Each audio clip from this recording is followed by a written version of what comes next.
shot.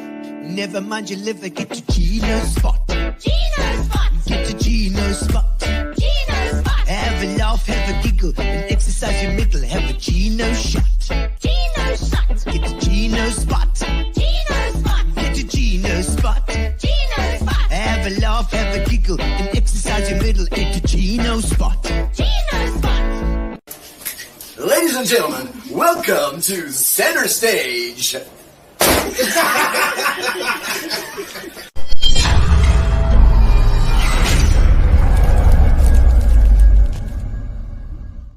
And with that introduction, there we go. We are back for Gino Spot Tuesday, every single Tuesday, although today is Monday. Yes, we know that.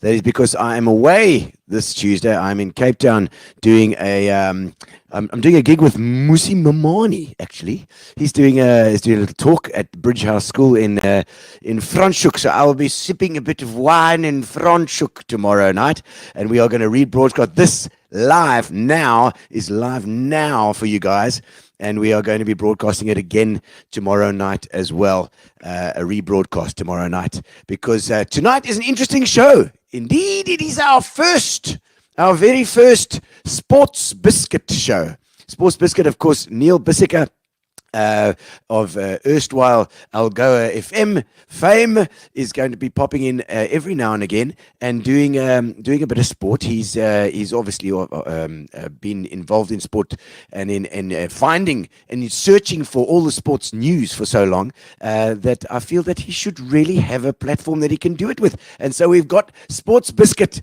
for now that we're going to be doing every now and again, and we'll get Neil on just now that he can talk to you. Welcome everybody. Welcome to the show. Tonight we have Dave Hurr. Dave Hurr from, he's got his fingers in a whole bunch of pies. We're going to discuss that now. We're going to find out what the secret old grey handshake needs to be, and we're going to find out what the cult-like activities of the Old Grey Institute are all about. We'll uncover it here tonight. Indeed. Ladies and gentlemen, welcome, and thank you to our sponsors, of course, Spar, who's been sponsoring and helping Gino Spot for the last three odd years now. I think it's 2.5 years. Absolutely amazing. As well as Amobia, our internet support. Nicola and the guys have been, in fact, it was a year. I think it was a year since Nicola's show was on. If you want to have a look at Nicola Smith, heads up Amobia. We had an interesting show, and it popped up the other day in my memories. And then, of course, we have to thank Fitch and Leeds for our prize at the end of the night.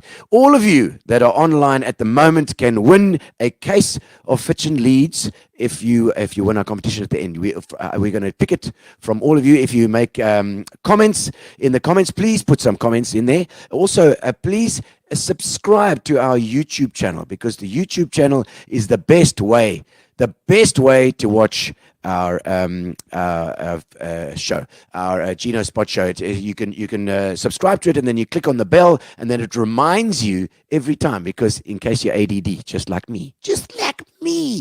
All right. So tell me what you're drinking. Tell me where you are and where in the world you are. We often have expats saying, "How's it from America?" Or even from Australia. Where's Ronald Minnar? He was always getting up. I think he was getting up in New Zealand at the Sparrow's Fart to come and have a squiz and see what's going on in Gino Spot every single Tuesday. I hope he's up now today. It's Monday.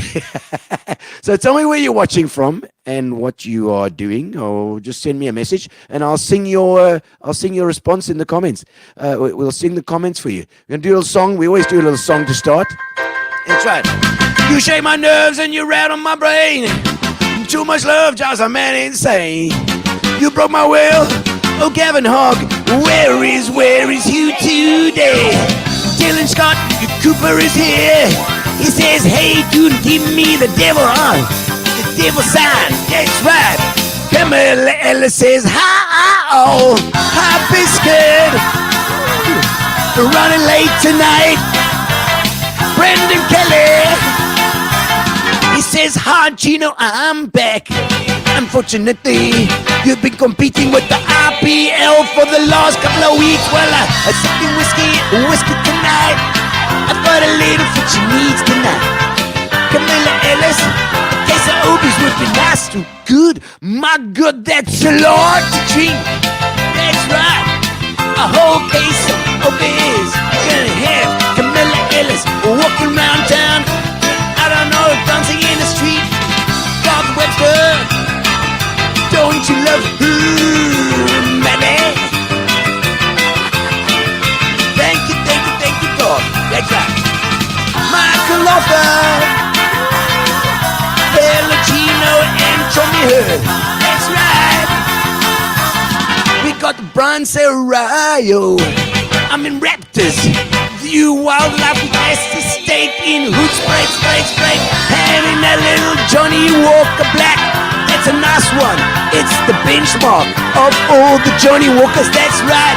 Tracy Watson Gills. Oh, she's back again. You're back, Tracy. Tracy's back.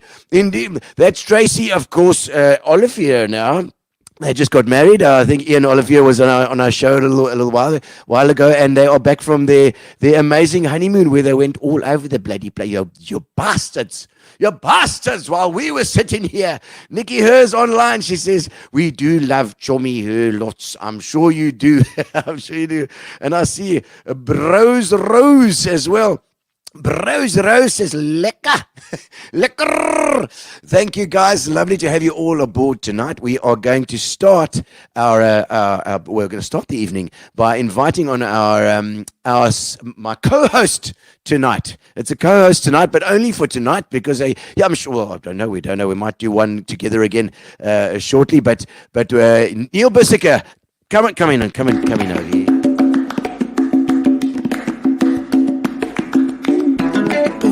Welcome to the show. Now it's your turn to shine. We're gonna have a lekker chat tonight. Another good time. There we go, Bissy. Are you in? Are you in? Can you get in? There we go. We can see each other. You might have to just adjust that camera there, Gary. It's very high. There we go. Bissy, fantastic Nice to have you back. on. And you know, I said when I heard that your Algoa you'd sort of retired from Algoa, moved on from Algoa to Northfield Engineering, I thought to myself, you know, there is one thing that Bissy's been doing the last, how many years were you there? 25 years at Algoa. 25 years at Algoa. So after 25 years of relentless sports digging and finding people and going to functions, seeing what's going on, I thought to myself, it wouldn't be a good idea for you to keep that because it's Well, I think part of you. I think it's a great idea. Yeah. I mean, I was 7 years before that at the SABC. So my wife keeps telling me, Caroline Cash. Yeah. It's actually 32 years, Biscuit. She's like That is a lifetime. Yeah. So to walk away from broadcasting and sport, I mean, it's actually not something that you take on lightly. no, for sure. And I still do some MC work at trail runs Yes. and mountain biking events and that. Yeah. You get that microphone back in your hand, you think, oh, Hey, it's so yeah. lekker. So I appreciate you hauling me out here to the Wild West in Warmer. I know it's a fantastic road, the Wild West. It's I think it's a great plan, but didn't you find that I mean you are, because you've been doing it so long, it's become part of your life, and clearly you enjoy sport. I mean, you love sport. Of course, yeah. I think it's all sports lovers out there will share the fact that you just have this inherent interest. Yeah. You know, and I was never a MotoGP fan, for example. Yeah. Okay. Yeah. Brad Binder came onto the scene, and now Binder! I just felt like totally invested in, because he was a South African. What is this guy actually doing? What is the sport all about? Yeah. And I was regaling my long-suffering wife the other day about the sprint race and how Binder was doing, because he could go flat out for 10 laps because he didn't have to look after his tires and all this kind of thing. Gillian's saying, where are you getting this from? I'm thinking, well, I'm just like interested, you know. And now MotoGP's got another follower, but it again underscores the importance of South African sports people flying the banner for their sports, because Brad is doing so much for MotoGP, for interest in motorsport. There are countless South Africans doing similar in their sports. You raise the bar in your sport, and I mean, look how it changes the nation. And also you're going to get all these followers coming in. I'm sure I Exactly, didn't really watch MotoGP either, but now with Binder in there, I'm like, hey, what's Binder doing? You know, so you get involved in it. Yeah. But I mean, in your case, I think you pick up these things because it's a part of your natural, it's your everyday duties almost. You know. It is, yeah. No, very much so. I mean, you follow the Luke Jerlings of the world and the Lara Rose on the Sunshine Tour. Yeah. Because I'm just interested in what those guys are doing. You know, you follow Melakaya France, how incredibly he's doing in running. The running, yeah. It's just interesting to see what they're doing, see how our fantastic mountain bikers are doing at the Cape Epic. Right, now that you're doing mountain McKenzie and the likes. I mean, it's just wonderful to see what our local sports people are doing, and you don't do it because you have to. You just do it because you want to. I want to see that Chipper United stays in the DSTV Premiership for another season. Gee whiz, yes, A vital draw at the weekend, Yeah. plus a goal to get that draw. Obviously, Yeah. They escaped relegation or the playoffs Really? by a goal difference and that 1 point. So Sure. again, Chipper United, please next year top 8, just put us out of our misery and be higher. You know, I think we But must get. it's part of the stories, you know. Well, I think this is what you can really put the focus on it if you're doing a show every now and again. The Sports Biscuit show, we can use those shows to put the spotlight on these guys. I mean, we can get the Chipper United guys in here, or some of the guys. Maybe You can train only them. fire 7 coaches a season. You can't go more than. Is it bad? Hey? No, look, I don't know how No, many I don't bought know. this year, Jeez, but it seems to be symptomatic with soccer in particular. I mean, you don't see rugby teams firing their managers all the time, or their coaches. Yeah. But for some reason, They don't give them a chance. the soccer, you can't get that Ouch! bond. But you talk about the beautiful stories behind sport. Yeah. And I think we need to pay homage to your good friend and supporter Alan Stapleton Yeah. Oh, For yes. his- A hole in one. for his hole-in-one at your wife's Elson Golf Day. Elson Golf Day was this weekend, and it's my labor of love I have to do every year, because if I don't do that every year, then I won't see any nookie for another year. So Well, I better, got to do what you got to do. so I better do that show for free. So the Elson Golf Day. Yeah, we do. so talking about well done, Alan. 6 hole at Humewood, what a place to get it on. Well, bells, man. So there's a little story. I mean, Alan celebrated, obviously bought the boys a round of drinks, but you talk about it. Hole in one is, I mean, they say the chances are 12 million to 1.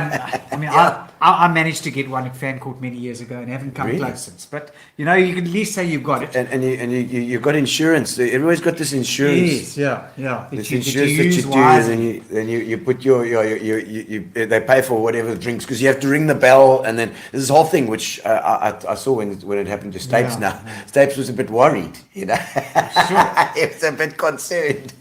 But now I'm getting to another hole-in-one story, which a lot of people might not have heard about. But there was a chap. They had the PGA Championship at Oak Hill in the New York area at the weekend. Won the second major of the year. Yes. Won by Brooks Koepka, who's one of the who's live a golf- live golfer. the live golfer. So that's even more contentious. But you know the tours need to sort out their nonsense.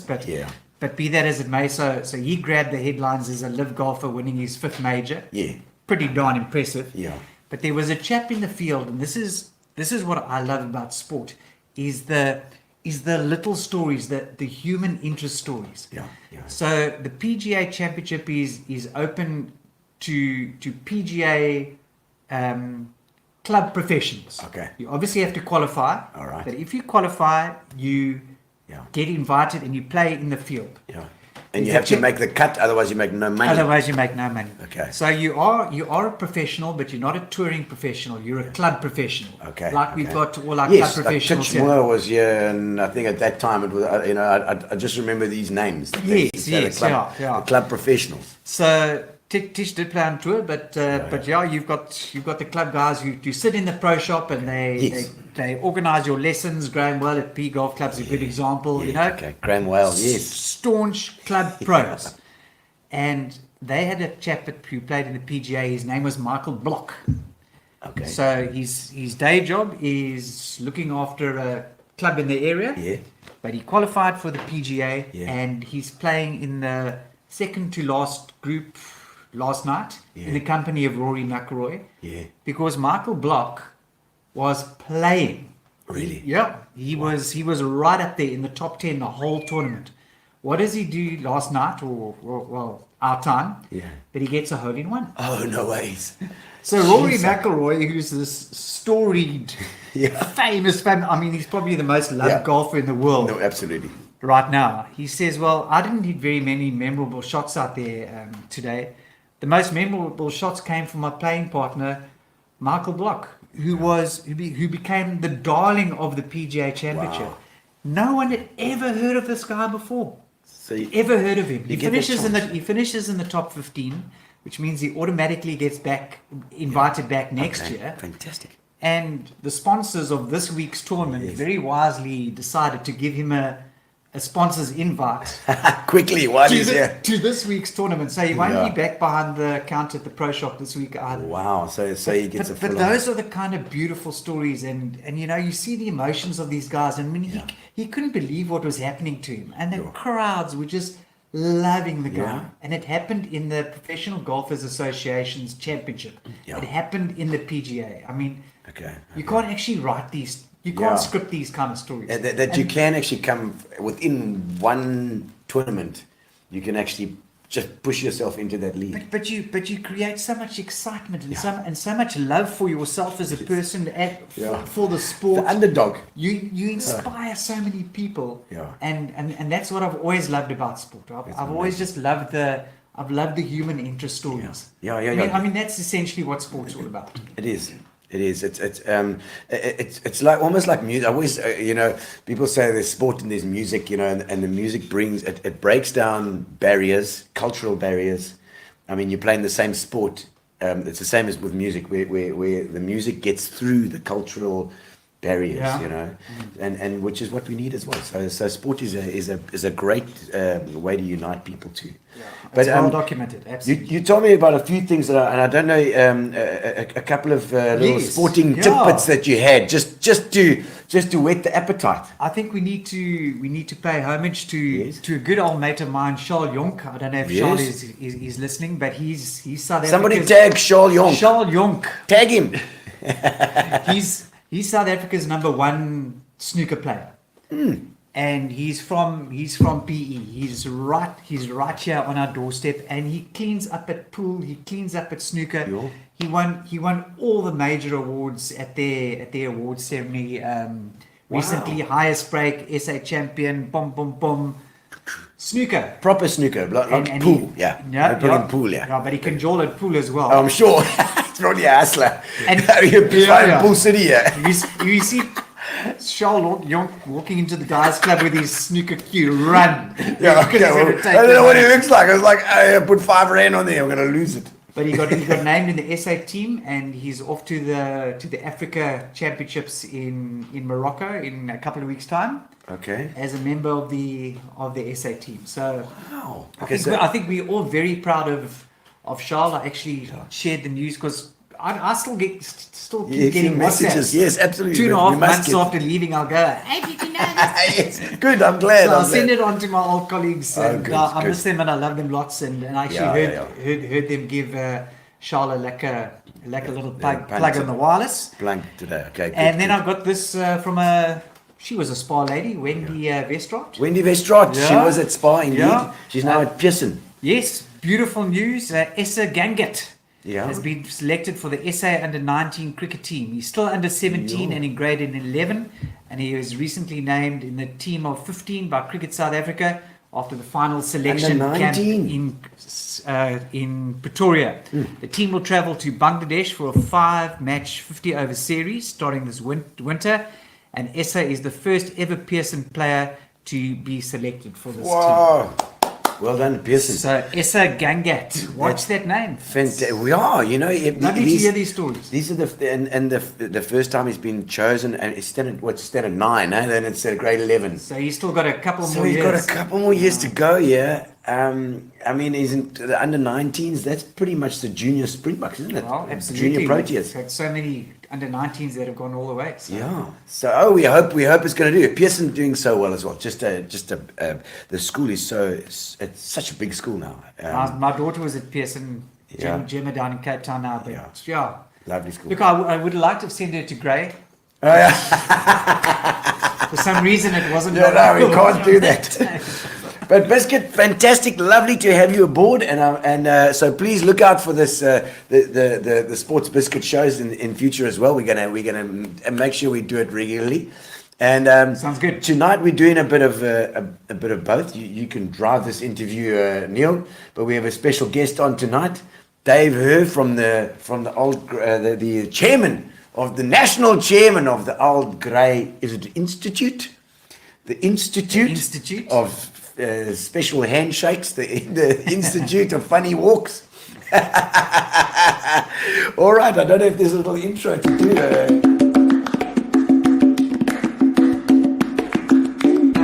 Ooh, welcome to the show. Now it's your time to shine. We're gonna have a like a chat tonight. Another good time. All right, we're in. We're getting our drinks together. It takes a while to get the drinks together. Of course, Neil is Cheers, now. John. Cheers. Good to have you. Cheers. Welcome. And we were just saying that Neil's now with Northfield Engineering, and he's doing the engineering game. And are you enjoying it there? Learned a lot about rigging and all these beautiful Yes, things like- and pipe systems and that. But yeah, it's a different game, and Yeah. it's nice to actually get out into the real world. you Yeah, know? yeah. Where you can actually see the kind of things that Northfield is doing to actually keep the metro ticking over. Yeah. In terms of a lot of stuff in big industry. Large company. Yeah, It's- and the kind of guys that I'm working with, I mean, they really are amazing. Yeah. Just very quickly, we had a big manufacturer the other day removing some transformers. Yeah. These were old transformers that a guy had bought on tender Yeah. up in Joburg, Yeah. and he wanted these old transformers which this company wasn't using. Yeah. And to watch the NF Hire team, to watch that team get those transformers out the ground, chopped up onto the back of our low bed. There was no shouting and yeah, you do this, Yeah. you do that, you do. It was like a choreographed piece of Really? of dance theatre. These guys, they just knew their place, knew what to do. Yeah. What a win. And you think, okay, this is. I'm now involved in the real world all of a sudden. Yeah. Check it Although out. it was great fun, it was Yeah, obviously, I suppose, entertainment. entertainment information industry. Yeah. Now I'm involved in a family-owned engineering firm that is doing real stuff. You know, It is amazing, and totally different which is tack, you know. which is very exciting. So. And you've also got a sort of a family business going on, the Who's, eh? Yeah, Is that your family business, your business that you're in, the computers, isn't it? Yeah, we're in the IT trade. Okay.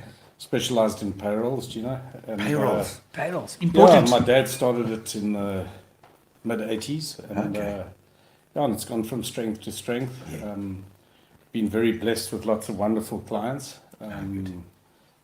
Some really, really great people. Most of them become very close friends of mine. Yes. And I love the relationship I have with all of them. Yeah, no, it's incredible. Yeah, Well, it's certainly about relationships. Any business, we always say this. I know I've said it before. It's like and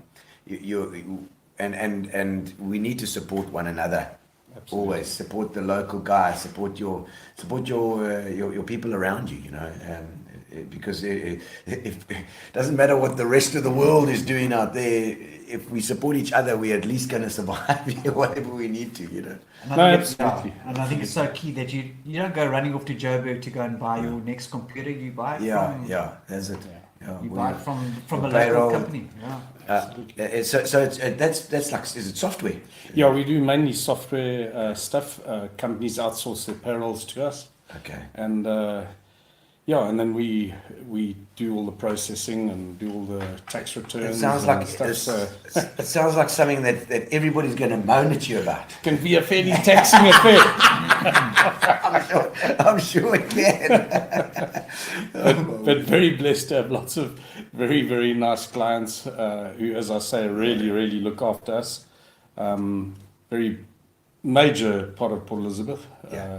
Work a lot in the Pretoria and Joburg too, but obviously very much Port Elizabeth based, and very grateful for what our clients do for us and how they look after us. So very grateful. Thanks. And Dave, you probably, arguably, better known for what you do in the old grey space.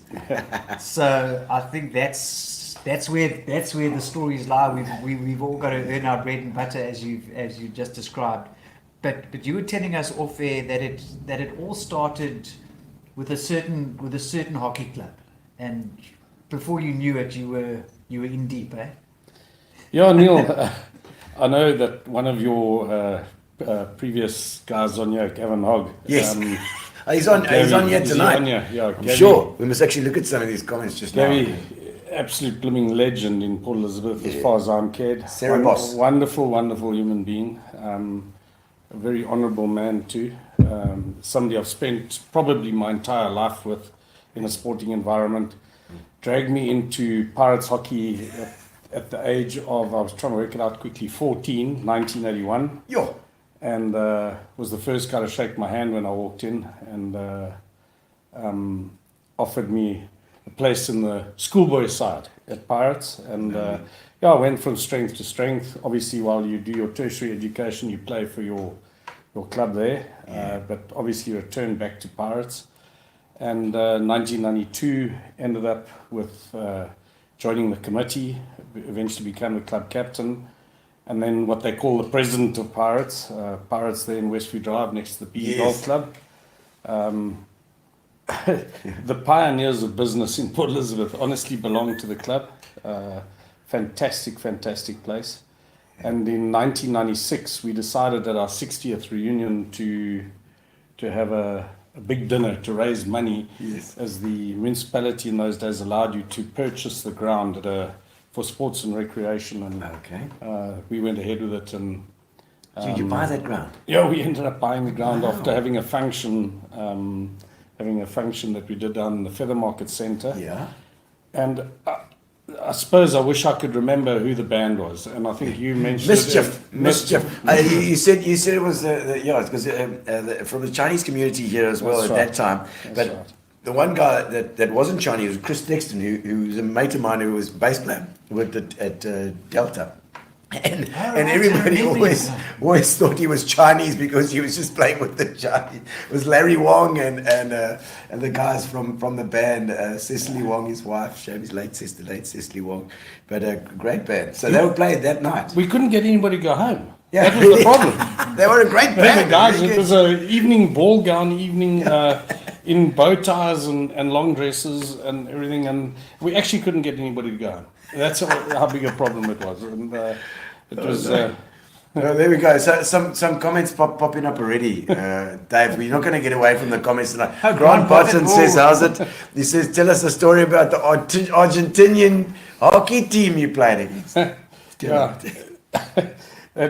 Probably one of the more embarrassing things that ever happened with Pirates was, and also cannot remember, I think his name was the head of Steve Jaspin. I can't actually remember, but the head of South African hockey. Oh, okay. Somebody will put it there. Someone put it in the comments. Phoned Pirates on a red ticky box that we had and said, "There's a team arriving in Port Elizabeth.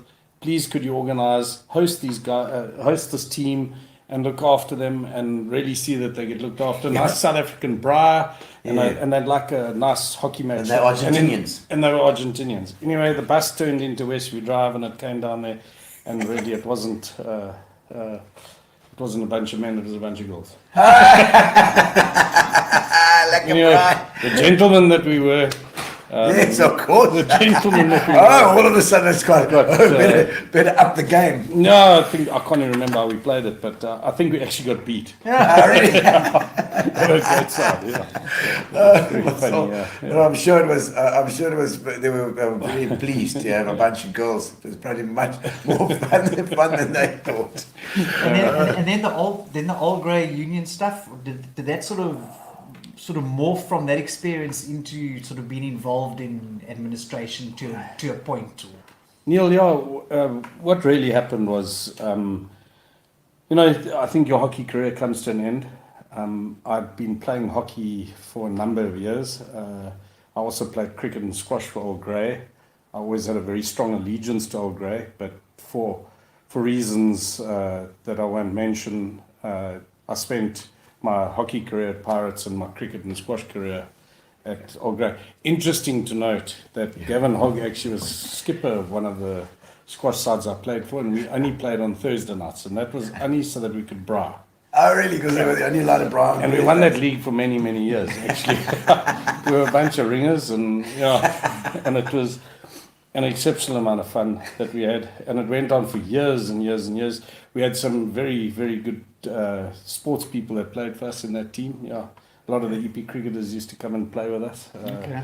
We played 8th league. Not Fires, surely. No, not Fires. Fires doesn't do squash. I don't think it has squash. I remember Flight Fenter was one of them. Martin Fenter opened the thing. Yes. Yeah, so you played with us, played in our team there. But the main thing was that there was a gent by the name of Trevor Wells. His son Brent was at school with Biss and I. Yeah. And his dad made the best steak bra you've ever had. And that was why we had to stick to a Thursday. So it was countless amounts of beer.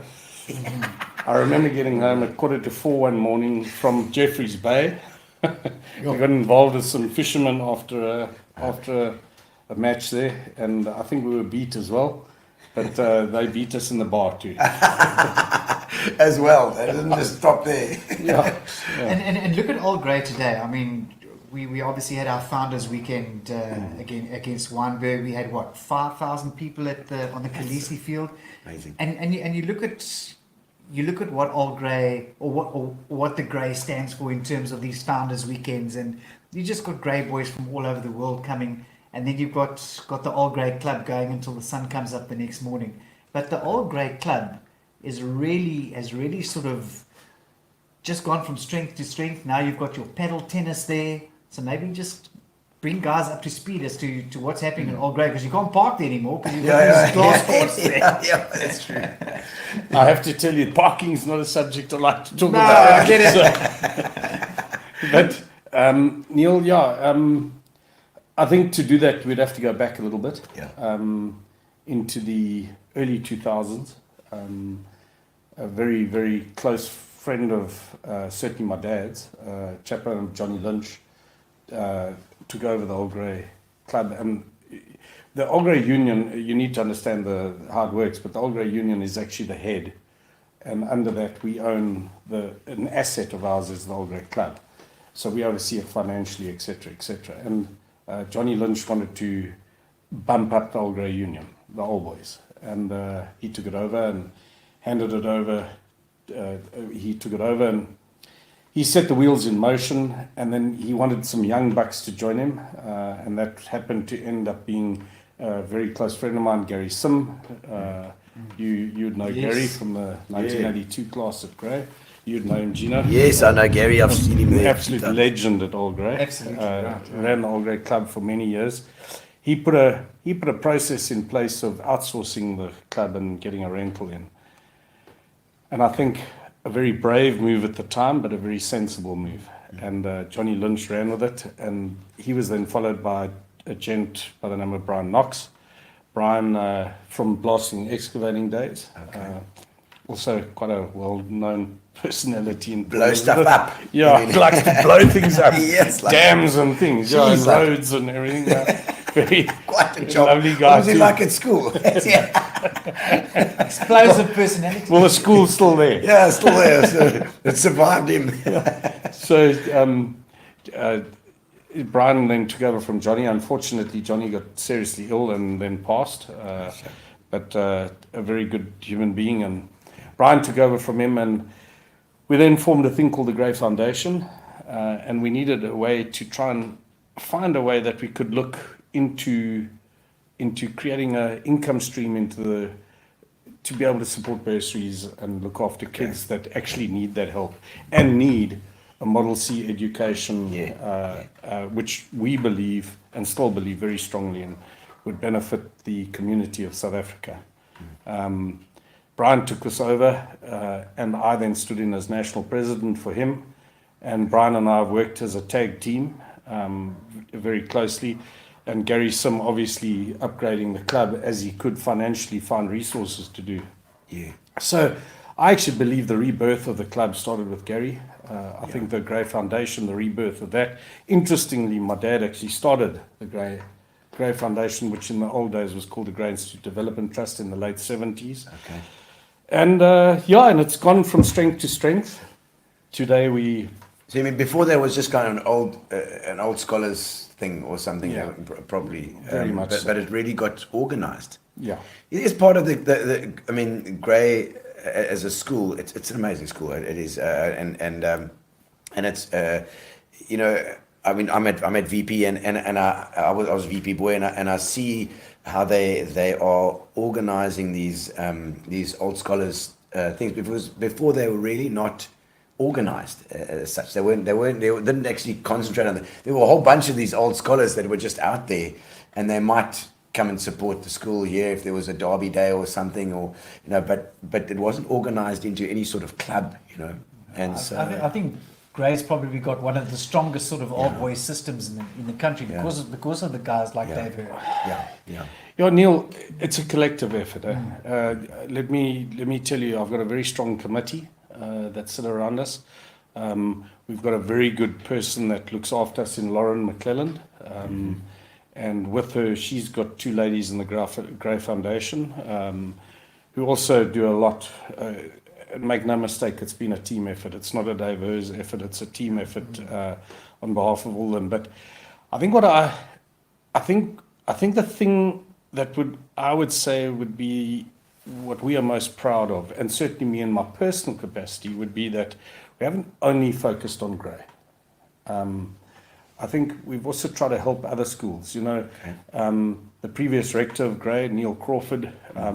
I've got a very good friend who's part of Folk School in Grahamstown. okay. And I phoned Neil and I said, "How are you doing?" And he said, "Oh, Dave, you know, it's been quite a change and everything." And I said, "Well, wouldn't you consider going and having a look at Folk School?" And he said, "By all means." And he went up there and spent a lot of time with their student governing body, commonly called the SGB, and you know, helped them and advised them and everything. And I'm privileged to say I've actually just come back from a fundraising function at Folk School this past weekend. Fantastic.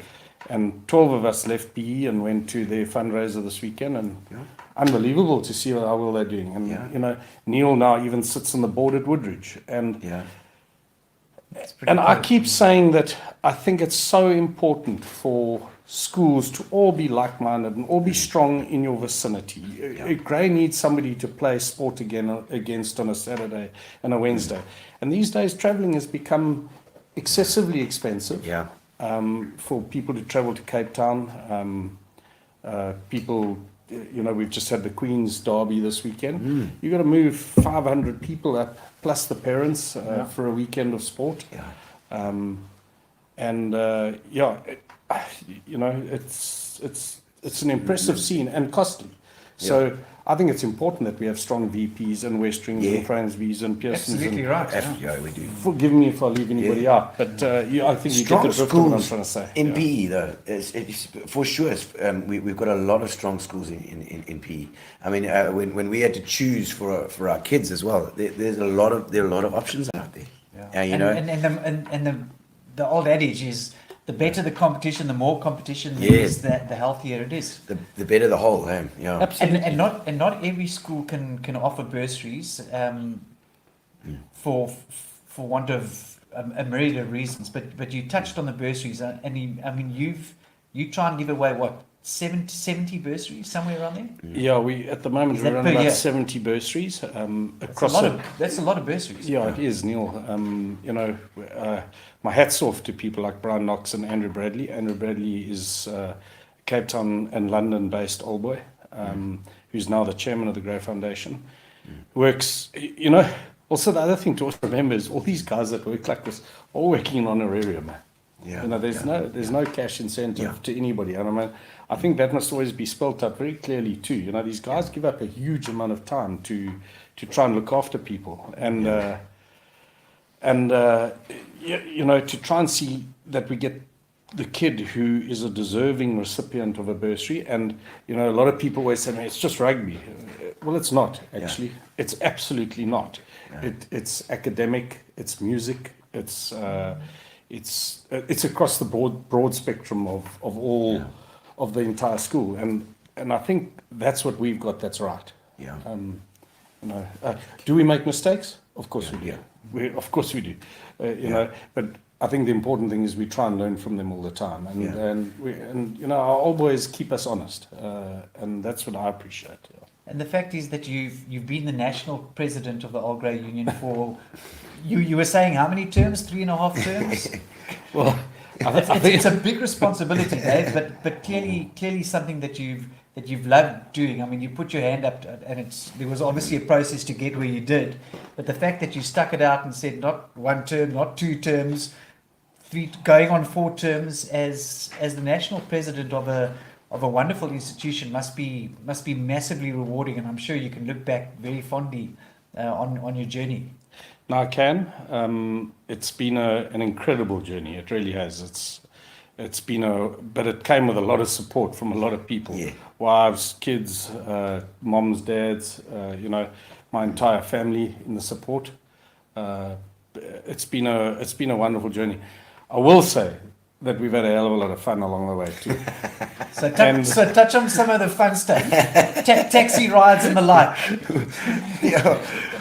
We got a little bit of insight before the show. You know, I think I'll give you the story that for me will be a highlight for me for the rest of my life. But before I say it, you know, I've also been very privileged to have dealt with 2 headmasters and 2 rectors. Yeah. For those people that don't understand, the headmaster is the headmaster of the junior school, and the rector is the headmaster, the headmaster of the senior school. And because it's called an institute, his title is rector. Okay. And you know, I had dealt with Lindsay Pearson initially, and then Grant Butler, and then Neil Crawford, followed by Chris Erasmus. So I don't actually think there are too many of us that could say they've had to deal with it. Yeah. My heart's bled for both of them.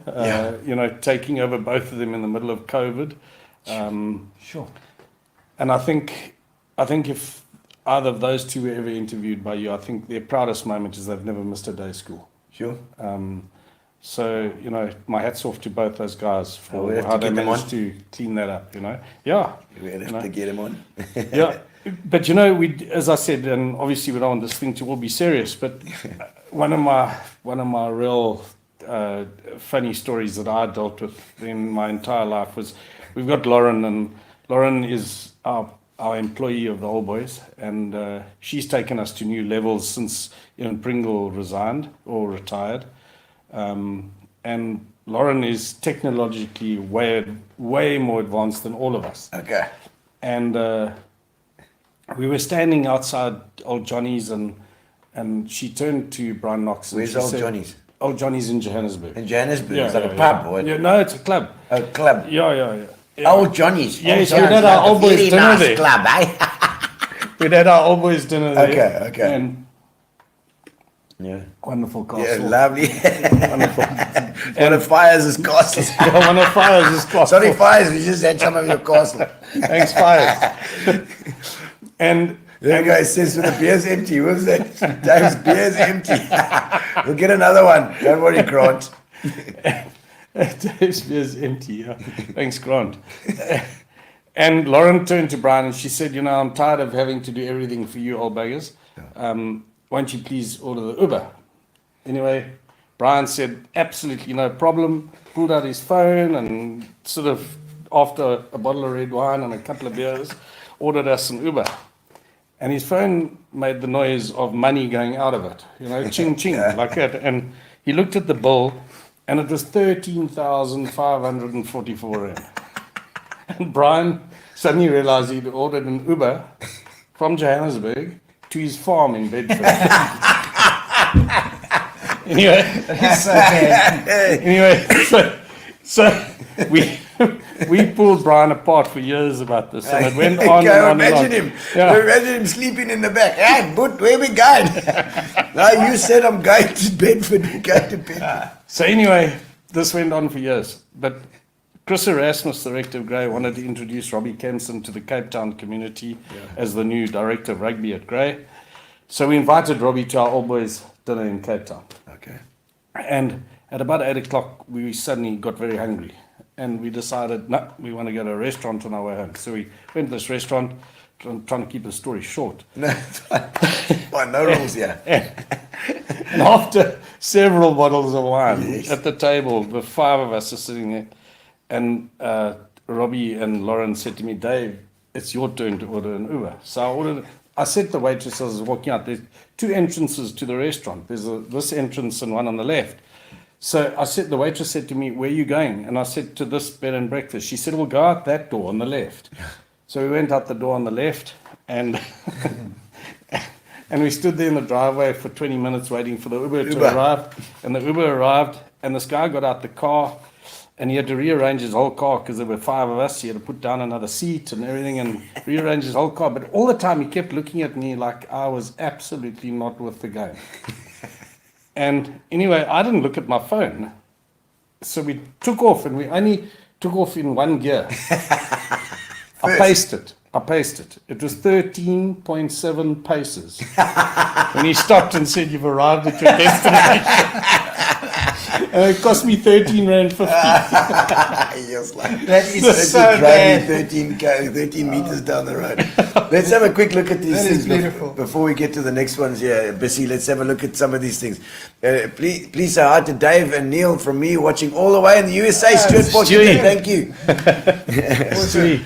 Stewie indeed. And Stapes was never invited. Where was that? Oh, but we talked about you, Stokes. Yes, we spoke about you. Yeah, we did. About your hole-in-one, Stapes.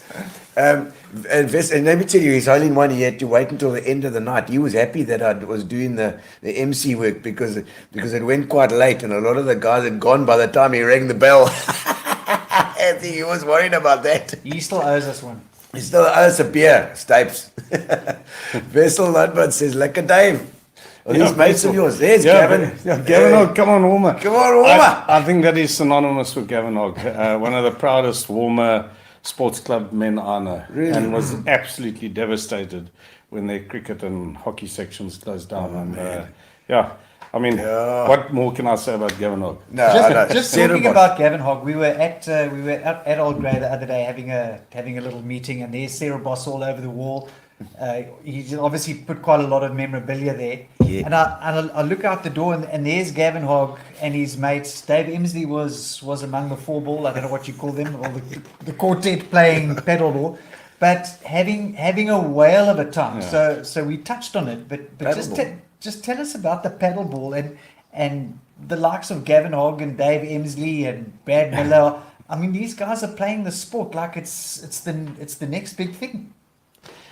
Yeah, Neil, it started with a guy by the name of Graham Hull. And Graham's, you know Graham. Superb guy. Really a good, also very involved in tennis in Port Elizabeth. I think it was originally at the Oval. And He used to be part of the Westbourne Oval. that's Westbourne right. Oval, and I think they've had some legendary parties there. Oh, geez, like Oval. I've had been to a few Oval there. Tennis Club. If you want to meet new people and have a good party, that's the place to go. Good Lord. Yeah, so he phoned me up one day and he said, we're interested in having a look at this, bringing paddle tennis to Port Elizabeth, and could we have a chat? And we went and had a chat, and it sort of rolled along and bumbled along, and then a mate of mine, I hope he doesn't mind if I mention his name, but Lance Charles, he phoned me up one evening and he said, listen, get your act together, yeah? Because if you don't, you're going to lose it. And I phoned Graham the next morning, and I said, Graham, we need to sit. And, up until then, I had always thought it was sort of a little bit of pie in the sky, to be honest. And anyway, this animal started. Really? And I take my hat off to Africa Paddle. They believed in Old Grey. they came to the party financially. They helped us. They've helped us a lot with paving the whole new area. We've got these two beautiful We've got these two beautiful courts there. glass-backed courts, Gino. You can see it right through your opponent. Wow. Okay, so it's like a mixture between tennis and squash or something. You're chatting to the guys who are really in the know on it. A guy like Graham, and I want to also just mention Patrick Gruer. Patrick Gruer is the ambassador to Africa Paddle for Port Elizabeth. Also, probably, I hope Patrick's listening, but Somebody tag Patrick Gruer. He's Always kept me in the loop. Patrick is one of those guys that when he's going to something, he's going at 15 out of 10 at it. And he's just he doesn't care how it happens, but he's going to get it to get done. And also, his dedication to get it working is just unbelievable. And and this engine started. And these guys arrived, they believed in us, and they gave all the contractors, the PE contractors, the work to do, which I thought was phenomenal. So that was like a franchise? Is that how it works? Is it like Africa Paddle is this whole company, because it's an international thing, isn't it? As well. Yeah. It is. I probably am out of my depth in passing the next comment, but I think it's one of the fastest growing sports in the world today. I'm sure. Unreal. I've had a brief hit. I haven't really considered I've played a game. I'm definitely going to start playing it. I would have said, Graham says it's 70% tennis, 30% squash. Okay. Some of my mates all reckon it's 70% squash and 30% tennis. So I played both, not very well, but I played both. But I'll let you know shortly what I think. So it's the best of both worlds in those two sports is what they're probably arguing. It is. And I think certainly for somebody like me who carries quite a lot of injuries and everything, I think it's something that you can actually play and enjoy it. And I mean, just watching the guys, gentle on the body. but they're working up a sweat. It's not like the guys are just Yeah. parking off. They're working They're properly. working. Yeah. Nicky says it's brought lots of life to Old Grey as well. No, without doubt. Yeah. It's been wonderful, and it's how do we book a paddle game? Is it only for? Definitely not, Philippa. Definitely not. You can get onto the app called Playtomic, and because I know who you are, Philippa, I will make sure that I will offer you a free game of paddle tennis at Old Grey. But no, you don't have to be an Old Grey member. It does benefit you from a discount point of view, but if you can still book going onto their app called Playtomic. And then they've got their like little pro shop, for want of a better description. Okay. Yeah, you very can much, hire yeah. the little racket. Oh, you could hire the. I mean, are the rackets expensive? I suppose they Apparently, could. the top ones are not cheap. No, they're Yeah, not yeah. cheap. No, The top stuff is not cheap. Yeah, but but you can the get stuff in. for us Yeah. average Joes is acceptable. As hackers. Yeah, and I think the thing that impressed me the most was after I haven't hit a squash ball in 15 years. Yeah. You can see. I didn't notice. And I haven't played tennis for many years. Yeah. But everybody can play it. I think that's the unbelievable. It's very forgiving. Yeah. Okay. So it's a very forgiving game, wonderful game to play. We had a meeting there at 8 o'clock in the morning. I don't know why Northfield's having all their meetings at Old Grey. All right, What a pleasure. It's the dop, Neil. We That's had the an dop. 8 o'clock Friday morning meeting there, and the guys were playing. 8 o'clock in the morning. The guys were having their morning workout before they go off to the office. And it's sort of right next to the restaurant, so it's quite entertaining to watch the sort of action happening literally on the other side of the pane of glass, But there they were, 8 o'clock in the morning playing paddle. I think that all sport these days has become almost instantaneous. People want a fast game. Yeah. It must have results. It must have. I hope I don't get shot down in flames for it. But what I'm saying, but you go down to a place like Western Province Cricket Club and everything's linked to the club. There's squash clubs linked. Yes. And I take my hats off to the architects, a chap Peter Simmons, who Sketchbox, who put the whole thing together of his vision and his we've got the restaurant, and he said put a big window in there, and along with Africa Paddle, Okay. you know, he designed He it. He's an designed. Algra Union. The architects love to talk like that, you know. They always like the language of the club has to tie in with the language of the courts. That's how they talk about it. Double volume here. Pete, I'll discuss it with him now. No, but I mean, when you actually see what Peter did, it is phenomenal. It's really good. And the whole club flows into it. And, it? you know, we've just redone the deck in the front now, which is going to be even nicer. Yes, the Fitch and Leeds deck. Yes, There's a bit of- Gary Gary de Bruin. Gary de Gary de Bruin. Bruin has done amazing things there as well. Bit of a race against time ahead of the reunion weekend. Gee whiz. Don't tell me, Neil. It was, it really was.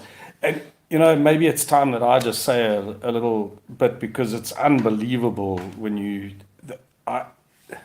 over the years that I've been doing this, and I'm going back to the Pirates days, the 1992 and coming forward, I'm so scared of mentioning names as to people who've helped me, because I would let everybody down. But You'd forget off. no, I would, and I really don't want to offend anybody and make a mistake. But you know, I just look at what these guys have done. Spa, and you know, I had the absolute privilege of meeting a gent by the name of Peter Hughes. Yes. 2 weeks ago at the Grey Reunion, and he wrote me a very nice email afterwards. What an absolute gentleman! He's a previous chairman and CEO of SPA. Oh, Spa as well. Yeah. Lives in Cape Town. I'm sure Absolute Stapes will know gentleman. him then, because I'm sure he will. Stapes And- has been there forever and a day. Yeah.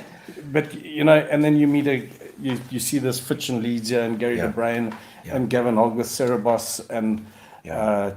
you know, I'm so scared of mentioning names, because I just know I'm going to make a mess of it. So yeah. So I mean, what you're saying is that's probably the most enriching part of this whole journey is the people that you've encountered. It's the on people way. have given. Yeah. It's the people that have given. Yeah. You know, some people can't give it financially; they give it with time. Yeah. You know, when I look at my All Grey Union committee, those guys have been dedicated. Yeah. They've dedicated their personal time. Other guys can do it financially, and they make things happen. You know, because of that, and we can drive with it. And for me, it's made the whole journey worthwhile. You know, it's really made it worthwhile. And hopefully one day there'll be a bunch of kids that will have finished at a school like Grey, and be very proud of where they've got to, you know, because of it, getting that education. So, yeah. Are the school Long- kids going long live the to Grey. play paddle as well? Are the school kids going to play paddle? I wonder. They're entitled. It's not going to be an official school sport, but okay. but it is definitely a sport that they're welcome to play. Until it gets the Olympic recognition. Talking But about these the things new, are- I mean, this is obviously quite a new sport. Yes. We've got a little bit of a walk down memory lane as well when we talk about. Both of you were involved in the Seagull outboard motors race down at St. Francis. So Yes. for folk who might not have heard of a seagull, Yes. not the thing that flies in the air, but something that helps your boat fly, David. That sounds like a heap of fun. Got it. But there's a history to these beautiful motors, isn't there? Yeah, there is. There's a very big history.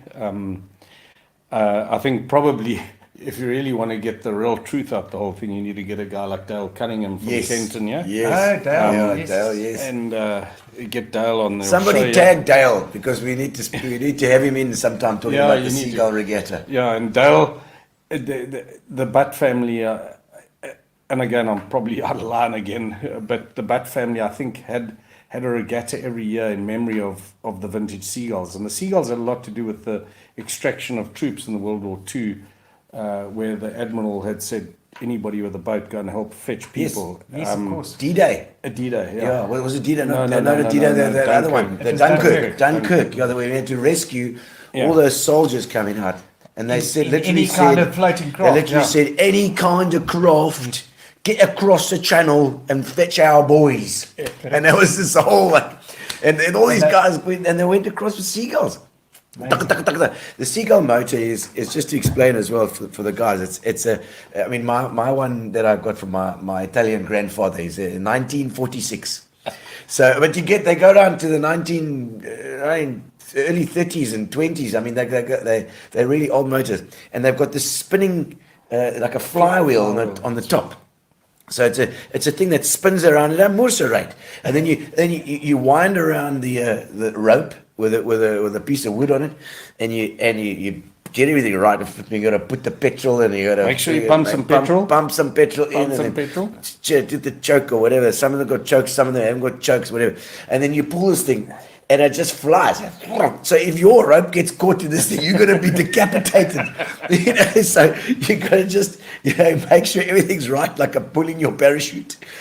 And you get this thing going, and then we have the what we call what Dave said to me that it had to be called a display, the Seagull display. Not an event. Yeah, not an event, or not a race or a regatta, because then the municipality doesn't like that. You have to then get special, so it has to be a display. But just as a secret, we did race. So you went up and down the com a bit, did you? Yeah. Lovely. Beautiful. One of the funny things about this last one, Gino, that you actually helped me with down there at St. Francis the other day was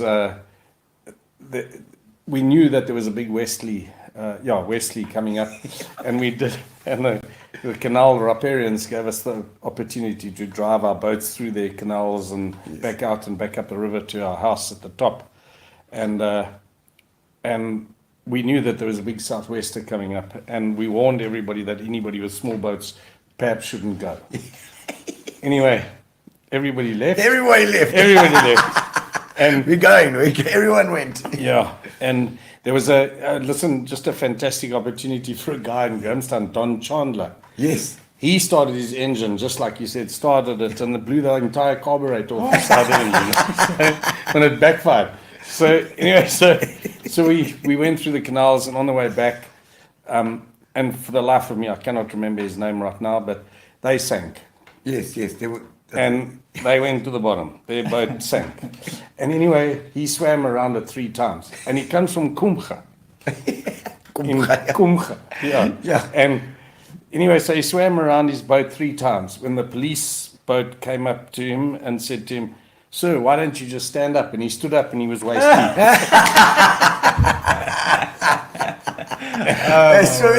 Swimming around. I can't stand up. Okay, I can't stand.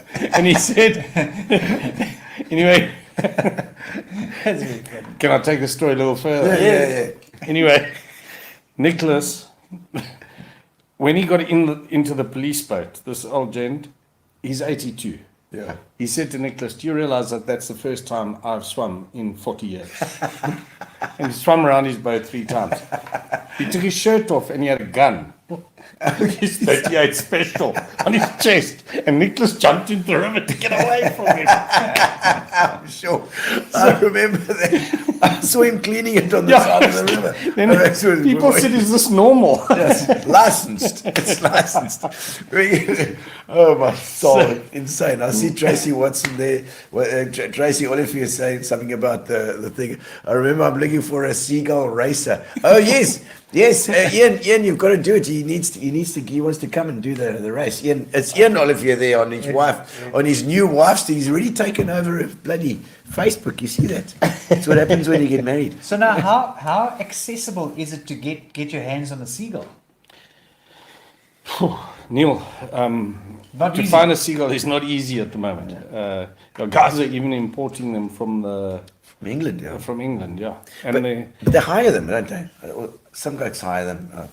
you know, Borrow I'd hate to say hire, yeah. Borrow. I think borrow, yeah. Yes. I think the easiest way is phone Dale Cunningham and borrow one from him. Because they've got these guys that have got like 50 of them. You know, they collect them because I presume it's a good investment. I hope so, because then I've got one, so we're going to see how much.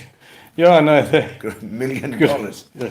I've just come back from Grahamstown this weekend. Gordon Wright. Oh, there we go, Gordon. Hey, Gordon's a chef. He's a great chef. And most importantly, people that are watching Gordon and Rose, his wife, is actually the organizer of the Stoep and Stoep tasting. Stoep tasting this weekend. In Grahamstown and in New Bethesda. Yeah. Is it coming this weekend? I think it's this coming weekend. When is it, Gordon? Gordon? This weekend. When is it? Post the dates there for us. Nikki says, Chommy, tell us about the guys who got to Grahamstown with something missing. Oh, yes. Yeah. The Seagull race last year. So last year. 14, I missed 15 that months ago. You the missed COVID it. one. Yes, you must never miss another one. My uncle had COVID. I couldn't do it. Yeah, that's yeah. why. Okay. Yeah, but he had a broken leg this year. The very same guy I spoke about who blew his carburetor Yes. off the engine got to Nanacha. And you can't go past Nanacha. It's 8 o'clock on a Saturday morning. You have to have a pie and a coffee. Obligatory. Yeah. Yeah, exactly. Stopped there, and they both walked out, and they looked at their car, and they were trying to work out what the hell has happened here. They haven't got a boat. Oh, and it's Don Chandler and his CJ, his son. They had both forgotten to hitch it. Oh, and they'd driven off from Grahamstown without hitching their boat on. So it was still at home. Yeah, so they went all the way back and came all the way back again. And they realized they took him to Nanaka to realize. Yeah. So yeah. Jeez, like. Yeah. I want to go back to Gordon Wright there. Yes. This weekend. I've got a wonderful. There we go. One of the most fantastic things. Dean Barclay, the doctor, the ophthalmologist with the eye laser. Yeah, eye laser. One of our classmates. One of our classmates. Okay. Class 84. We went up to, if I could say, a little boys' weekend, a little hunting trip outside Grahamstown. And we arrived in Grahamstown on the Friday evening, and there was absolute chaos going on. And it was the very first wine tasting, stoop tasting. Yeah. And Dean Barclay was asked by the optometrist there in Grahamstown, Yes. could you please take a raffle ticket? Okay. So Dean said to him, how much are the raffle tickets? So he said, they are rand each. So he said, what do I win? He said, a bottle of whiskey. So he said, how many tickets are there? He said, 1,000. He says, I'll take all 1,000. so we bought 1,000 rands of the raffle tickets. Excellent. And I can reliably tell you that between Dean and I, it's the first thing we've ever won in our lives. And we won a bottle of whiskey. And no other people. No. Remember Don Charlie was a round table with me in the 80s, so it was a round table. Oh, weird, Didn't your dad start a round table? My dad was one of the founders of Table 108, yeah. Table 108. And was one of the head honchos of Melodrama, the Peanut Show. Wow, Peanut Show, yes. Man, Loud wasn't music that cool? and a sweeper. Yes, Remember the yes, sweeper? the people used to get, yes, you had to wear, I don't know if you remember the Melodrama stuff, but man, we'd get a burger, something in a like a plastic thing, you get a burger, and then you get a pile of nuts. Yeah. And you just threw them. pelted. Yeah, you wonder how anybody's got any hours left. I know. So Dave, with this whole adventure sort of winding down in terms of this chapter in the life of David Hurr, is it going to leave a big gap? Have you even thought what's life going to be like after national president of the Old Grey Union? Neil, I haven't really thought about it too much, to be honest. I think I'm still going to perform some sort of job for the Old Boys. Not sure what they want me to do yet. Because it's in your blood after all, right? Yeah, I have to give the incoming president his space to work in. I think he is going to be exceptionally good.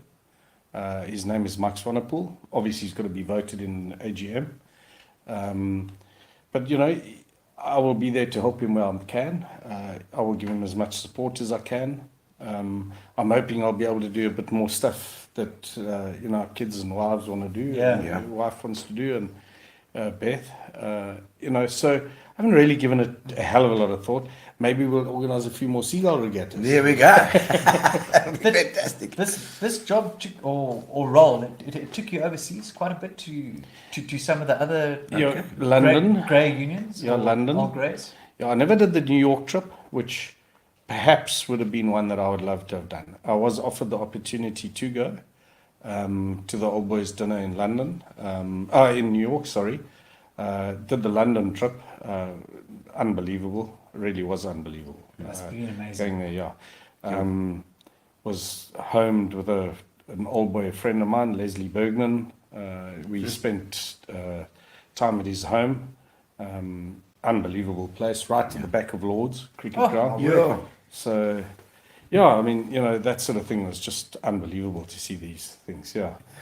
Yeah. There's some more comments. Let's have a look here. What's Gavin Hogg says? It's Storm and Norman at Lockhart's Farm. What is that? Now, come now, David. Come. Gavin Hogg, you're testing me.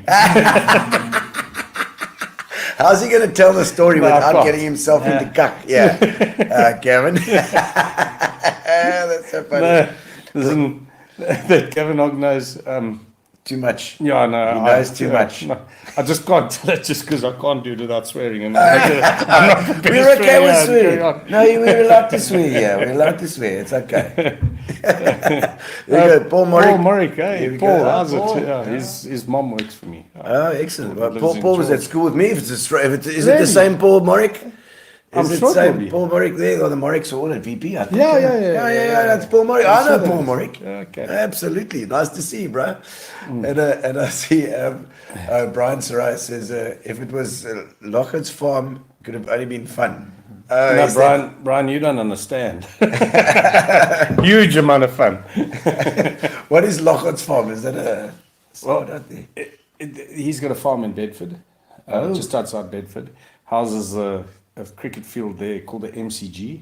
Oh, wow. The MCG. The South African MCG. Yeah. So he's got because the people do this. It's called the Mill Cricket Ground. Okay. And you just don't get something better.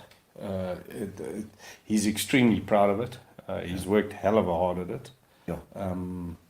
And oh wow, it's probably what I would call a life-changing experience if you're a cricketer to be invited to play a game at the MCG. So Okay. Obviously, you and Gavin were. yeah, we played there a few times, and lots and lots of fun. Yeah. He had a crow called Yai, I think, if I remember. Yai. Crow, yeah. I can't go down the road. It was an awesome place, to say the least. Yeah. Brian says. Yeah, Paul Morrick says, yep. Yep. Okay, so it is the same, Paul. Good. Nice to see you online, Paul. And I'm talking about these cricket grounds because I went to a function. Gary and I went. Actually, it was Ashford, down in Yes. Plett. Yeah. McAdams. Yes, the McAdams. What an amazing cricket! I mean, he has on his farm. He's doing macadamia nuts and Lord knows what, something else as well, and olives. I think it was olives and macadamia nuts. Amazing. And then he's got this huge oval and with a massive clubhouse because I think his great grandfather was the Springbok cricketer as well. Yes. Played at Lords and. Very famous cricketing family, and again, my history always leaves me, and I've spent quite a lot of time there. His daughter and son-in-law are running it. Yes, Catherine. Catherine, yeah, and it's just unbelievable. Yeah, actually, it's just amazing. It's special. It's amazing. Really is. He's an old boy. Okay, a great Honourable, boy. Yeah. Okay. He was a grey boy, and the change rooms are the wallpaper in the change rooms, all these newspaper clippings. Yes. And the newspaper clippings of his cricket days and his grey days. Yeah, okay. And they put all over the walls and everything. It's Looks very beautiful. impressive. It's really impressive. And he's, I think they had, when we were there, they had St Andrews versus, was it Woodridge or I can't I think remember. it was they always do a St Francis thing. St and Francis. There's a grey day there as well. Yeah, And Catherine's an unbelievable host. she is. It's amazing. Yeah, she too. laid it on, and really it was an incredible place to be. And very. I think Neil, you asked me about Grey. I think the people I've met throughout the world are just incredible, and maybe for the people that are resident in South Africa, maybe this will mean something to the rest of the people. Yeah, I'm yet to meet anybody. We work on a 50% basis of returning boys from overseas, and 50% of the returning people. I'm yet to meet one that said he doesn't hanker to come back to South Africa. Yeah. I was actually gonna ask you. It's staggering, and you can see when you have a reunion weekend, the amount of interaction from your classmates. We're all on WhatsApp groups, and they are, as you say, they're in New York, they're in Australia, they're in the UK. So I can see the pool of potential grey boys to come back home, because we have a staggering amount of old greys who are not even in the country anymore. Yeah. It is. I think, I always sit and think, I know I don't want to get too deep. We're here for a light-hearted conversation, but you often wonder if you could have brought all those guys home. What else could have happened, and instead of people pouring out of the country, what difference could we have made here? Yeah. Are you seeing guys coming back, or not really? Neil, I would have said it's 50-50 at the moment. You see the occasional guy coming back and the occasional guy leaving. I think I'd like to commend. I don't know if I'm allowed to do this, but I would like to commend the current mayor of Port Elizabeth. Fantastic. Or Gqeberha. He's just been on the show a little while ago. Okay, yeah. Fantastic guy. I have noticed. I personally have noticed a major change in Port Elizabeth. Yeah. I've noticed the litter seems to be less. Yeah. I know we still have litter. I understand. There's a long process too, but I really have felt there's a difference in Port I Elizabeth. think we all have. I've seen the roads being swept here, even in Target Kloof here. I noticed that the road was swept the other day. A whole lot of workers on there getting it ship shape, and it is looking better. But I think what Dave's getting to is that if you have a city that you can be proud to come back to, yes, we'll get those guys. It becomes okay a proper consideration. Absolutely. You can't do that without good city leadership. Absolutely, and it becomes financially viable too. Yeah. For somebody to return. Yeah. So you need to keep your hospital strong, your roadworks strong, your those sort of things. Your doctor's good, and people will hanker for that. And for me, I'd like to commend the mayor of Port Elizabeth for what he's done. Fantastic. And let's hope he can continue. It looks like it's storm clouds over there at the moment, but we've got to try and support if we can, Absolutely. Because and you changing another mayor now is just going to be a disaster. Doesn't matter who And he is. and it's a frivolous no motion. It is. No confidence motion. What's the point? What is the point? Wow. Yeah. I couldn't agree more. Yeah. It's an incredible thing. Okay. Yeah. I want to touch quickly, if we tap back to sport, the health of schoolboy rugby. Grey's a big rugby school. Weinberg taught us a lesson the other day. We got the better of the Queens. You look at Grey Bloom. I saw them against Paul the other day on the TV. The Grey Bloom boys looked like men playing against boys. Huge. The Grey First 15 team this year is not the biggest unit, but it's all cyclical, Dave. And what is your sort of take on where schoolboy rugby is? Is it too serious, or is it in a good place?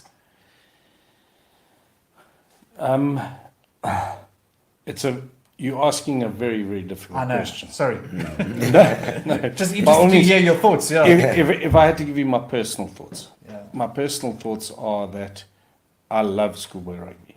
I really, really love schoolboy rugby. What a lot of people forget is you go and play a school like Paul Roos. Yeah. They've got double the numbers than what a PE school has got. So their talent pool is bigger. You then play St Andrews 3 weeks later, and they are 50% the size of a PE school. Yeah. Okay, so their talent pool is smaller than what a Grey and you play a Grey Bloom, their talent pool is as equal to the size. And if you don't mind, I'm kind of just putting question marks around the exact size of these schools. But do you want to actively engage by bringing learners into your school because they're good rugby players, or a good chess player, or a good musician, and do you want to compete? The difficulty for me is that if you don't compete, for somebody that does show that talent, then in my opinion they want to be noticed.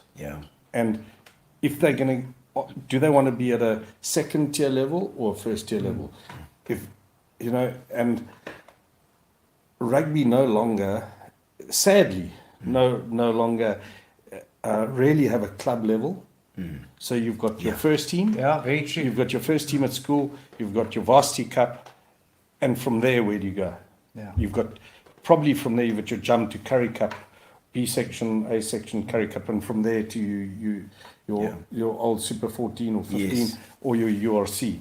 So there's none of that in between anymore, where you can still show your worth and show your way. Yeah, no, quite right. The international. The international hankering to attract rugby players for their clubs is becoming huge. Yeah. And if a boy shows flair to be a good rugby player, it's a very difficult one. Yeah. It actually is. What do you do? I see where you're going. You're sort of between a rock and a hard place, aren't you? Yeah. And you know, a school like Grey will go through a patch where you'll end up with some exceptional rugby players. And you're very lucky to have that when that happens.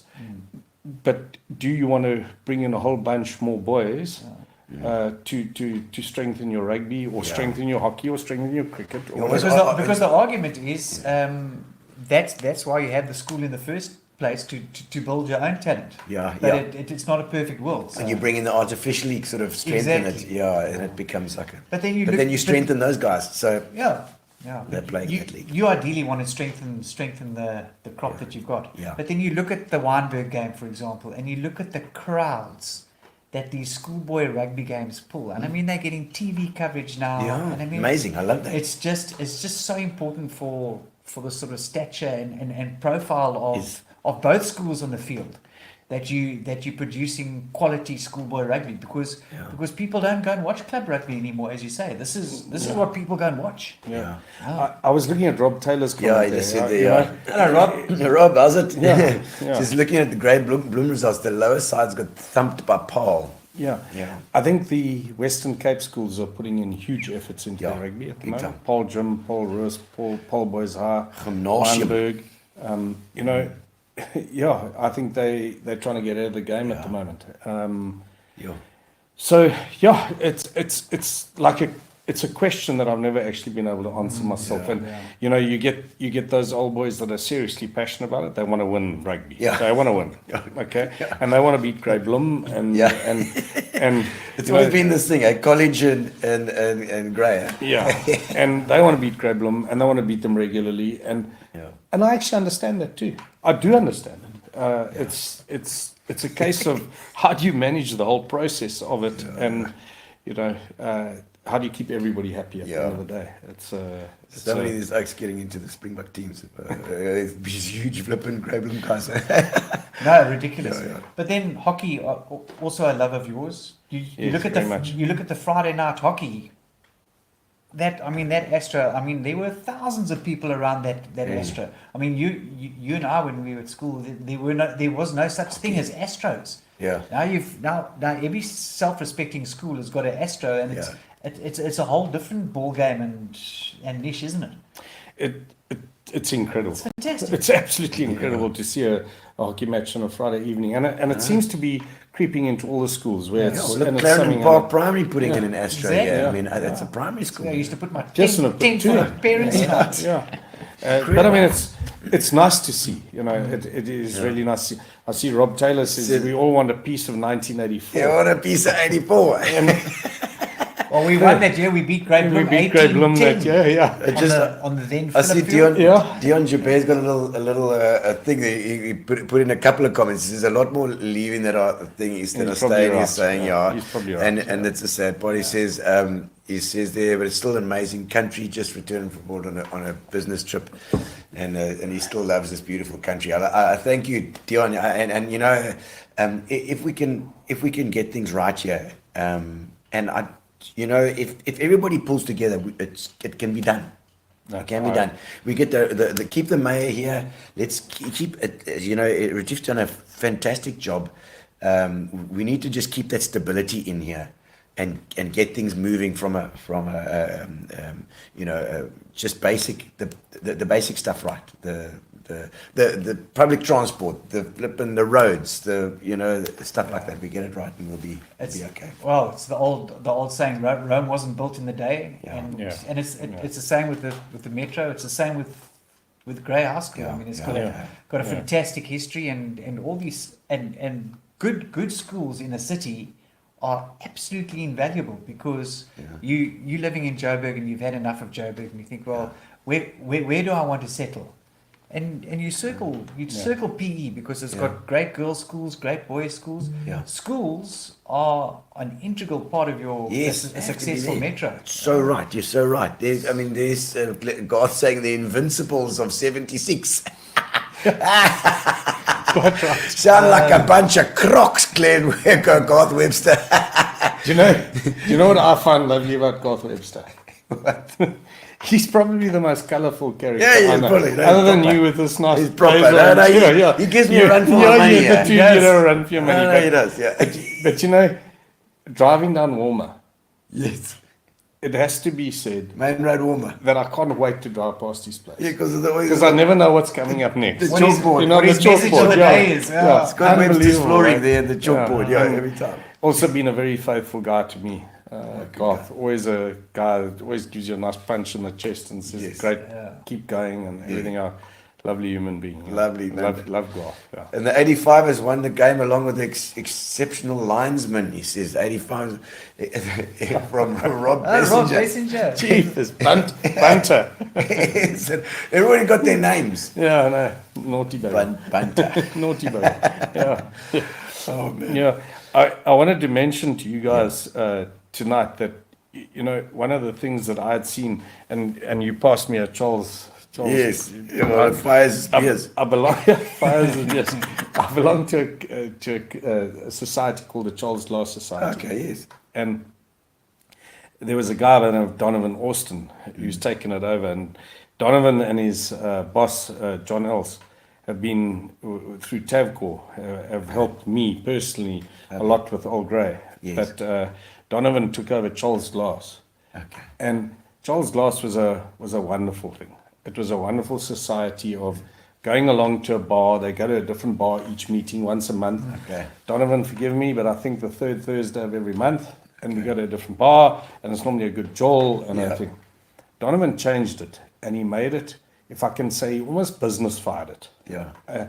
And now he has speakers. Okay. And or you'll have That's a rugby much more. player, or you'll have a cricket player, or what I'm saying Yes, is, if yes. there's a cricket team or a rugby team or a soccer team in Koberga, he'll bring them in and they'll address you, or you'll get an interesting business guy, an investment guy, or something, and he's changed this thing, and we all walk in our red tops, and you sort of take over a bar. Yeah. And it's the most unbelievable thing. I mean, it really is. And even a guy like Donovan would be quite good for you one day on the show. I think so. That sounds like. He's also a great guy. So the home of the Charles Glass Society, I mean, it used to be their venue at St George's Park Still Cricket is. Ground. Oh, really? Okay. Still is. Yes. Still is. Still is. Oh, Yeah. Castle Corner. Donovan, it's time I got invited back. Yeah, there you go. I'll invite Neil. I will never forget the night he asked Evan Etzebe. Oh. And I had two boys at home. And I phoned my wife and I said, bring them both quickly. And I went up to this man mountain, this giant, absolute giant. And I said to him, listen, I've got one boy that thinks you're Christmas. If I asked him to come here, would you just say hello to him quickly? He said, bring him. No problem." Bring him on. Yeah. Anyway, I told my wife to phone me when they arrived. So they arrived, and he walked downstairs with me, and he opened the tailgate of the double cab and the canopy. Opened the tailgate, closed the canopy door, so there was like a table stinger. Yeah. And he picked each of my boys up like that, just like that. And then he said, "Hello, chaps." Something I'll never forget. No, I'll never forget it. I'll never forget it. I think my youngest had eyes this big, looking at this. I love it. Love it. We've got a World Cup here coming up, boys. Yeah. Yeah, I mean, that's it. It Come is on, World Eben. Cup. Yeah. Yeah. Time to defend that title. It's World Cup coming. Now, See Khaleesi's against a race against time. Yeah. oh, yeah, it's just to get his injuries sorted, eh? I actually sent him a note of goodwill. I hope he, okay. I hope he is ready. We need him. We need No, him. we do.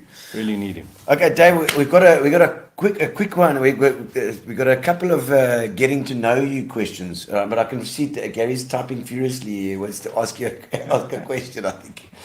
But I've got we've got a couple of these questions that we do. The Gary wants to know about the wildlife. You had a game farm before as well. Yeah, we had a game reserve. We were part of a game reserve called Inzolo. Three of us started it. Dean Barclay, Paul Lynch, myself. Paul Lynch, we already discussed Dean, but Paul is very involved in life saving at Kings Beach. And also one of those guys who's really been involved in the community. Really been involved. Very involved at Woodridge. Close friend of mine, like Dean. And we started this thing. It was something that happened around a table, and it happened in a few hours. Yeah, I've always been interested in wildlife. I've always had a massive passion for it. Did you just get together and decide you were going to... We were offered a farm at like 2 o'clock, and we bought it by 5 o'clock. That's it's really... Yeah, and Crazy. yeah, I'd always had a love for wildlife. But I mean, the Hurrs, the Barclays, you're talking about the butts. Lynches. The butts, and is this all Albany stock? No, Barclays and Lynches not. And the Hurrs? Us 1820 settlers. Through a marriage, down that level, and it goes back into the lower Albany area there. You know, those chaps, they always said when they had a drought, they always said, "Look here, but it's so bloody dry out here. We're going to fax our sheep to the abattoir." I love it. And when it's wet, When it's wet, and they used to say, "Hell, but it's wet here. We're going to take our potatoes out with a prawn pump." Tighties. I like that. those expressions are just. But that's so settler stuff. Wooden swan. They are just the most likable people in the world. You know, it's just like unbelievable. You know, it's So I was very involved in the world out there in the wildlife industry. Unfortunately, COVID murdered us. And we ended up selling. Just closed down, bang, 2.5 years. You know, and I think actually they're only just starting to come right. You know, I think they're just starting to come back into that, and we didn't have that long-term institutional time in it. But you know, when you've been in that industry and lived in that world, you see another side of people. You really see another side of people. It's an incredible thing. I think there we bred my famous story there was we bred a tame buffalo. A tame buffalo. Yeah. Yes, I found I didn't know there was such a thing. a pala. I found a calf that had been born and the mother had passed away, and I found the calf under the bush lying next to the mother. Loaded the little buffer up on the front seat of my bakkie and took it home, and phoned a very close mate of mine. His name is William Folds, Dr. William Folds. Yes. You've got to get on the show as well sometime. Yeah, you must get him William on, Folds. And he, there I see, that was on Amakala where Bill Aka Tickbird Falls is. What is that? Quite right. Tickbird Falls. So this little buffalo became a big Neil, it became domestic a buffalo. house pet. And it was unbelievable how this whole thing worked. And there's a certain side to buffalo from a family point of view of running in a herd and all this sort of thing. And we didn't know what to do. Eventually, we tamed it up with a sheep, and the sheep and the buffalo became best friends. And I've got 2 Jack Russells, and the sheep, the buffalo, the sheep, and the 2 Jack Russells were best friends. And they used to all sleep together. It was the most incredible scene.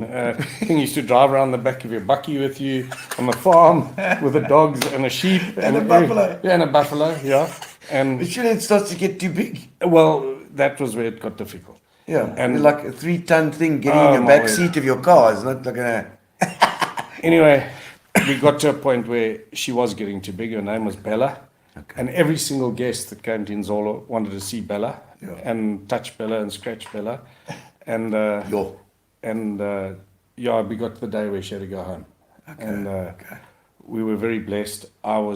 We had some drought-stricken animals, and I put them into the boma so I could try and feed them. And we had lucerne, and we were feeding them lucerne, and I thought, no. So we put Bella in with them. And these 3 Some cows, wild buffaloes, Yeah, with some okay. wild buffaloes. Okay, And wow. these 3 buffalo adopted her. Okay, Wow. so they've solved the problem for you. Yeah. Yo. And we were very nervous as to what would happen when she met the herd again, Yeah. as to whether they would accept her or not accept her. Yeah. Anyway, they accepted her. And I think the 3 cows sort of took it over. So, yeah. Okay, so it happily was a- ever after story Happily there. ever after. I thought you were going to shoot it. No! So off they trotted into the sunset. Off they went, Oh, yeah. And fantastic. she's still there. Oh, she's still there. Yeah, she's beautiful. still around. And same story it. as William with Tandy, just not quite as vicious. But Carl Bamister saying hello there. How's it, Carl? Nice to see you as well, man. Looking good, thank you. I suppose he's talking about me there. No doubt. left off on our wood. All right, are we going to do a little bit of a getting to know you section? Let's do it. Let's do it. Getting to know all about you. Pass. You can say pass. You can, if you've got a story, you tell us a story. If you haven't, then you lost it. Okay. Okay. So, what is something that people would be surprised to learn about you? Let's say, Dave. That I can get a bit emotional when I. Emotional. Yeah. Definitely. You're not talking verdriet here, though. No. That just, too? Just struggled through an old boys dinner the other day. Oh, really? Very badly. Yeah. Oh, my But word. made it. Okay, good. The most physically painful thing you've ever seen. Beaten animals. Thanks, Brendan. Thanks, man. It was a hard journey for us. Brendan. Cheers, Brendan. Brendan, you're a nut. Okay, the most physically painful thing you've ever experienced. Oh dear, is this another hog story? Visiting a urologist? Oh, no, that's tough. Yeah, that's tough. Oh dear. Oh no. Okay, the hardest that you've ever worked. Under my dad. Really? Yeah. Proper taskmaster. Really? Yeah. What, doing this? Doing the IT work, IT? building work. He and I built a house together. Yeah. Oh God, okay. Yeah. Okay. No, he's a proper taskmaster now, man. He's still around? Yeah, no, he's still around. Okay, still Yes, give you he's stick. still, yeah. He's actually going to have a little up next week. So hope he's all good. We never actually spoke about the fact that you used to come around the pop shop when I used to work there. Can you believe it, Gino? I know. It's where you were mates with Norman Colling. Yeah. He was a muso as Yeah. well. And Dave used to come. Well, did you used to play guitar or something? I tried to learn. But you came in there a lot. Well, I kept breaking strings. You never got it right though. No, I've never got it right. At one stage, who was the eminent child? It's Darren. Darren Darren Pease, yes, Yeah, yes. Darren. Darren, I think, actually wanted to break a guitar. Oh, with he my give you head one day. lessons? Yeah, for a while. When I really wanted to beat me up with a guitar. Because you lived just around the corner. Yes, that's right. On the corner, You used to come past on a skateboard. And I was go in home. Westbourne Road and opposite Upton's there, and you My were word. just around the corner. Used to come walking around. I used to come on rollerblades. Yeah, I got to know remember Dave it quite so well then. I remember that. Okay, the luckiest thing that's ever happened to you. Oh, I can tell you that. What? I asked Gavin earlier today when it was, but we won the lotto. Won the lotto. Yeah, we won the lotto. Oh, Yeah, my our God. hockey team won the lotto. The hockey team. Yeah, Did you the all whole- put in this? Yeah, but we started off with 11 guys and 4 reserves on the team. But by the time we knew our whole team, it was actually the whole Pirates club. Oh, yeah, okay. That- Wanted to share they our wanted to share the lotto loot. prize. So did you have like money left? What was it? £5 £5 left in a glass. In And a we'd glass. already tipped the waiters and waitresses. Said We £5. had £5 that was stuck in the bottom of the glass. And Arthur Jacobs, wonderful oak too. Yeah. Proper Italian mate of mine. Italian. I like it. This good. And his wife, very good tennis player and loved tennis as well. But Jake's a real solid hockey citizen, and he took out a lotto ticket and we won it. I can't even remember how much money it was. But you want it a was proper, lot. proper amount of money. no. That was a proper We got a amount. weekend away for everybody. Yes. You went out And I'm not telling any more stories after that about that trip. a weekend away for the whole club. The just whole a bit. club just about. Good Lord, man. Yeah. How long did it take you to get your lotto money? No, Quick. Yeah, Neil, it's so long ago, I can't really remember, but I can tell it was a hell of a lot of fun. Fantastic. And deciding how we spent it was going to be even bigger I'm problem. sure with the whole club now, you're going to share the story. What a nightmare. Okay, your biggest irrational fear? Being taken parachuting. Parachuting. Yeah, no, parachuting. No jumping out of planes. And not deep sea diving either. Oh, right. No. You don't mind deep sea fishing, though? You like No, I love deep sea fishing. But, You like it? but as long as my head's out the water. Okay, right. But you say you don't fish so well. You just No, I don't fish well. I just drive around. okay, Drink beer. drink the beer. It's fine. I saw a photo of you in a boat with some nice fish, so you you're catch selling them? yourself No, shorter. we do catch occasionally. Okay, it is. So, who do you go out with deep sea? No, I've got a little boat. You've got a boat yourself. Yeah, I've got a little boat. But yeah, I'm not going to say we're very good. Okay, all right. Russell Edshade will be sitting at home going, Russell Edshade just won the Tuna Classic, also a great mate of mine. Did he win the Tuna Classic? He won the Tuna Classic at St. Francis now Wow. a couple of weeks back. Okay. And Is that Chappie's brother? yes, Okay. yes, Okay. yeah, proper fisherman. And yeah, he would agree with what I was telling All you. right, so Not not a so great good. So fisherman. there was a fluke then. Right. That's what- oh my word! The most crazy thing you've done in the name of love? Oh, I'm trying to remember. Pass. Pass. Pass. Much safer Oh, that way. Nikki, let us know what it is. It's Nikki, eh? Nikki's my sister. Oh, so My wife, not Bev. okay. Bev. Yeah. Oh, it's Bev then. Well, Bev. Nikki will probably Bev. know about it anyway. Yeah. She would. It was probably a safe pass there. Bev, let us I'm know. much safer than Remind him, Bev. Remind him. What was the craziest thing he did in the name of love? I'll give her a minute. Okay, your favorite singer or band? Definitely Queen. Queen. Oh. Freddie. Definitely. He's the man. He's the man. And I'm going to be honest with you. I'll tell you something else. You chaps. Oh, you like it? Sinister. Yeah. You like I it? think you guys are world It's a class. vibe. Yeah, and vibe. I think you guys are really world class. What you do for the PE community. Unbelievable. You Got know, to bring another Queen show. we got to Yeah. put. No, we're doing. We've got something up our sleeve. Actually, Fantastic. we're working on now. It sounds going to be great. We'll take a table now. I'll give you. I think it's gonna be called the five. The Fantastic Five. The Fantastic Five. We've got Fantastic. Playing at Old Grey now. Yeah, no, well, you're there, and also And at the Hellenic as well. I think we're possibly going to do, but we're going to see. We're going to check some moves out. Fantastic. Let's see. The biggest learning experience you've ever had. Being national president of Olga. Really? I think that's taught me a lot. It's taught me how to deal with people and yeah, rights and wrongs and you know, all that stuff. Yeah, incredible. Good bunch of guys. Well, I think that's the lot here. Some plans for the future. What you doing in the future? What's anything that you? We're going to do a lot more seagull racing. Yes, I like that. I like it. Yeah. You're gonna relax a bit. I'm going to play some paddle tennis. Hey yo, go in there. Yeah. He loved Michael Jackson, says Nikki. So you love Michael there Jackson. you, Yeah, Nikki says you love Michael yeah, Jackson. no, I like Michael Jackson. I used to really enjoy his music too. Is it? Yeah. Okay. Yeah, there we go. Wendy's saying, yeah. I just can't dance like him. All right, no, that's a bullshit thing. Wendy says, yeah, and Wendy, yes, Wendy will be doing our tickets for us as well. Okay. Now we're going to give away our Fitch and Leeds. We come to the end of the show. We say thank you to Spa. And Fitch and Leeds always give us, Gary Brown gives us a case of Fitch and Leeds we give to one of the people that are online at the moment. So if you hang around online now we're going to pull the lever. Once Gary's done it, I don't Can I just say something first? Yes. Would you mind if I just said Absolutely. something? Yeah, please. Yeah, firstly, I think it's an immense privilege to have been invited here this evening. I'm probably a lot more subdued than everybody else that's been on the show. But, you know, I think what you guys, all of you, Neil, you, Gary, Gary Hemmings, what you guys do for PE, or what do we call it? What you guys do is unbelievable.